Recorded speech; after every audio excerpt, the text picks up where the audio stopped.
Well, global markets have reached fresh highs over the past week, but it seems to be mostly momentum driven. But can it hold up in the face of economic data? So hi there everyone, welcome to the Traders Circle weekly market update. Today is Tuesday the 26th of November 2024, and before I get started, you do need to be aware that whatever I say is general advice only, and you have to consider whether it's appropriate for yourself. Alright, so we've got some pretty big data this week. We had some big data last week as well, and I do want to touch on the RBA meeting minutes. They came out last week, and I would suggest they're a bit more hawkish than expected. Going through the minutes and reading some of the analysis from some of our large banks afterwards, it seems like many people were expecting the RBA to leave the door open for a rate cut at the February meeting. That wasn't the case in the RBA minutes. If anything, the minutes basically ruled out any potential rate cut until the May meeting at the earliest. It's interesting timing because that will come after the federal election for the Australian Federal Parliament. So they're not going to be cutting interest rates ahead of the election. The earliest date possible, at least according to their own statements, would be the May meeting. Now, the RBA has been wrong in the past. Most famously, obviously, they've said there's not going to be any interest rate rise until 2024. They were raising rates 6 months after that. So, no guarantee they'll hold themselves to the statement. But basically, the words of the statement essentially suggested no rate cut from the RBA until May.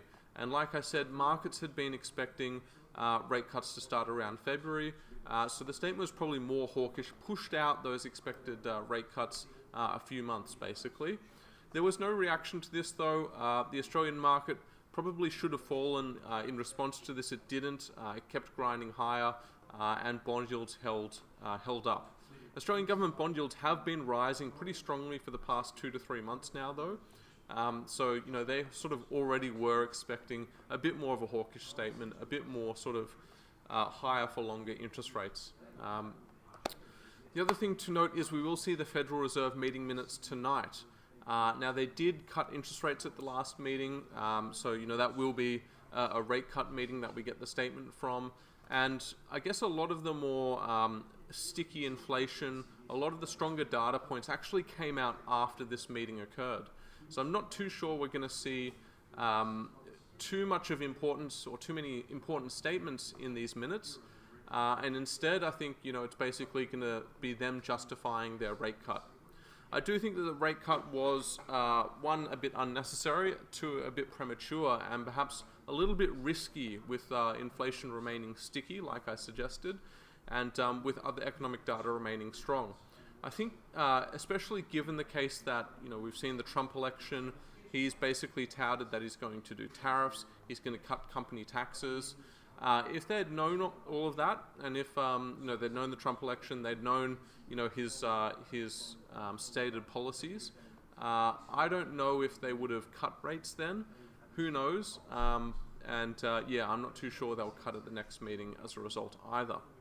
And just on that, we saw some statements from Trump this morning that one of the first things he'll do in office, 20th of January, is he's going to increase tariffs on the Chinese imports to the US, or Chinese exports to the US, by 10%. And he's also going to increase tariffs or introduce tariffs on Mexican and Canadian exports to the US by 25%. So basically, those are the first first order of business he's projected to do. And it does risk, a trade war 2.0. Those with long enough memories will remember his trade war in 2016. It did trigger a market correction, a 10% fall in markets. If our market was to fall 10% here, we'd see a move back towards about 7,600 points. If the US was to fall 10% here, we'd be looking around 5,500 points, 5,400 points on the S&P 500. So a pretty big move came after the previous trade war. It did lead to volatility, it did lead to a sell down, and I suspect that if it does trigger a similar trade war this time around, we could see even greater selling. And the reason I say that is these trade wars are inherently inflationary. If that is the case again, and we see interest rates start to tick back up, that will be a huge, huge blow to, I think, the narrative that markets have been rallying on for the past sort of 13 months now, 14 months now. Markets want rate cuts, they want a soft landing, and they want inflation to come back under control. If inflation doesn't come back under control, if it rebounds and interest rates have to reverse course, that's the worst possible scenario basically for markets. So I did say at the start, it's a big week for data. I mentioned that we've got the Federal Reserve meeting minutes tonight, but tomorrow night we've got a lot of other US economic data that's going to be extremely important. We've got the US GDP. I think that's the third revision for their quarterly GDP numbers, so that's not going to be too important.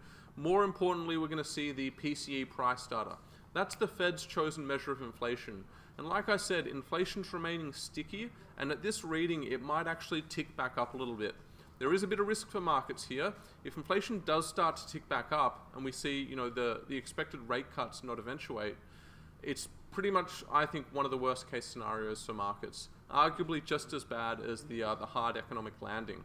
If we do eventually have to see another interest rate rise, as opposed to the continued interest rate cuts, all these extreme valuations that we've seen markets rise to are going to look even more ludicrously expensive. So I do think that's a big risk at that PCE price data report, and that's going to be tomorrow night Australian time. Following those reports, US markets will be closed for the Thanksgiving holidays, so they're going to be closed on Thursday and Friday's sessions, Thursday night, Friday night Australian time. So let's have a look at the charts for this week, guys.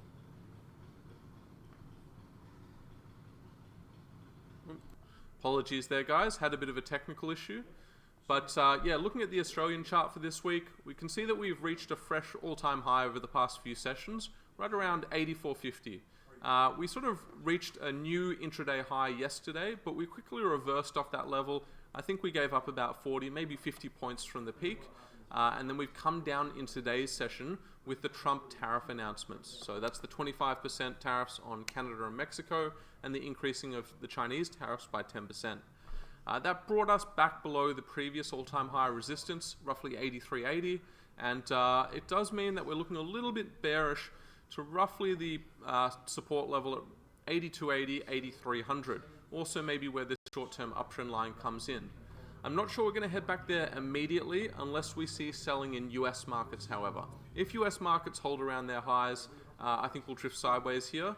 If they do come off over the next couple of sessions, I'd be looking for a move towards that 82.80 as the first downside target. So if we have a look at the US chart for this week, we can see they also reached their own all-time high at roughly 6,000 points overnight. They've gone up for about 6 sessions in a row now, so they could be running out of a bit of steam, and indeed overnight they weren't able to hold on to the intraday peak. They hit that 6,000 level, they bounced down, and they threw up a doji sign, which is an indecision sign, which is roughly where they close around their opening level. So they stalled at the key resistance, and then we've had the Trump statements overnight, which I would suggest are somewhat bearish for markets. So if they do hold this level, they would look a little bit bearish. If they come back down, we're looking at roughly 58.80 as the first downside target. As I said with the Australian market, if they do head back down to that level, I think we'll also head back down to our 82.80 level. They've also got a sort of medium-term uptrend line that isn't too far away. And so if they do get back to that level, maybe they'll also reach it when it reaches the short-term uptrend line. So I will wrap it up there for this week, guys. It's a big week still to come. We've got plenty of data and events, even with the US being closed for the final 2 sessions of the week. What I would suggest is that things will look quite different this time next week, so tune in then. And if you like the video, click like, click subscribe. We'll see you next time.